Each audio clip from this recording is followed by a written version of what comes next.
Everyone, thanks for stopping by. Again, this is Phil, Foundation Wealth Planning, and I got a really good topic today that I get questions on is how much mortgage can I afford? So we're going to go through that with some basic ratios and kind of talk through a little bit. I hope it's helpful. So again, as a reminder, as everybody with a video says, but it truly does help. If you like it, the video, please like it, subscribe to the channel, follow me on Instagram, YouTube, all that good stuff. And share it around. So that way, these helpful videos, if you find them helpful, they can help other people. So when we're talking about a mortgage, uh, a lot of people are wondering, what's a reasonable amount that I can afford? Now, there's a couple different ways to look at it. Let's start with what the bank is going to approve you for.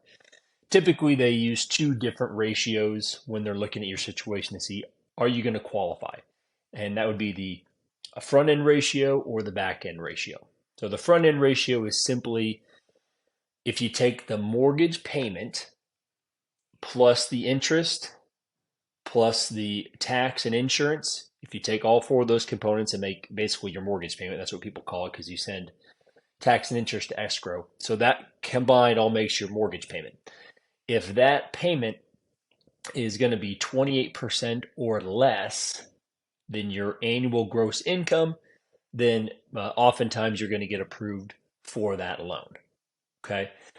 So a little bit of math on that would be if you make $100,000, 28% of that would be $28,000. So that is the most that the bank normally will loan you for your mortgage payment.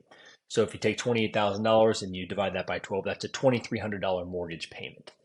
And that's fairly typical. And so the way the payment's going to come up is going to depend on what the purchase price of the house is and how much money you're going to put down on the house. So you're going to have a down payment. Typically, you want to have 20% is what most people recommend to get the house without mortgage insurance. If you get less than that, you're going to have mortgage insurance. You're going to want to account for that in your total payment. But you probably want to be at least 10% ideally. But certainly 20% is going to help out. But somewhere in that ballpark, and you can use a mortgage calculator to plug in how much money you're going to put down, and you know try to figure out what your payment's going to be, and that'll help project out how much of a mortgage you can get and how much of a house you can purchase. So you kind of have to back into it a little bit. Now the back end ratio is going to add in other debts. So if you have other debts such as a car payment, credit card loans, things like that, that is going to hinder you. Now they can add that stuff in, and basically if you take whatever your payments are monthly, so say you have $500 a month in other debt payments, well, that's going to get added to whatever your projected mortgage payment is, and that total number has to be less than 36% typically. Now, again, mortgage companies might have slightly different ways they calculate some of this stuff or slightly different guidelines, but that's a pretty typical number is 36% if you take your mortgage, tax, insurance, and interest, and add that to whatever your payment is for your debts, your other debts, that's got to be less than 36%. So that's typically what you're going to look at. Now, my question is who really needs to spend that much on a mortgage? Because if we do some of the math, it's going to make living your life much more difficult if you max out these numbers, right? So a real estate agent and a mortgage broker might push you to kind of hit higher on that because they certainly get compensated. I think most people are good people and they're not going to try to push your limits too far, but they certainly will say that they could approve you for more. So maybe they want you to look at more. But if you just take round numbers on a percentage, you'll see that there isn't a lot left over if you do a 28% of your gross income to your mortgage payment. So if we just say you take $100,000 and so you do 28% of that to the mortgage, right? Let's just say you max it out.